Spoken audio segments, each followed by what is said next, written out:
যখন পৃথিবীর সব শব্দ থেমে যায়, অন্তর নিঃশব্দে কাঁদে, তখন সূরা ফাতিহা আমার হৃদয়ের রহমত ঢেলে দেয়।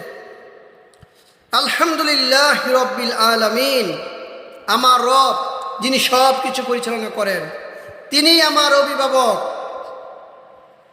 আর রহমান রহিম, আমার প্রতিটি ভাঙা মুহূর্তে তিনি করুণা বর্ষণ করেন।